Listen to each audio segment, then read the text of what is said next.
So we kind of close it up by pulling these two and then pulling these ends downwards as well.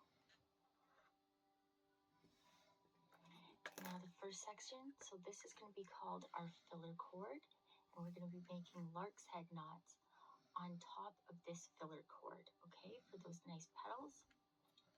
And we're going to take that natural cord and we're going to go behind the color cord. And for the first one, so this is a 2-part knot, we're going to go over, we're going to pull it around and through that loop,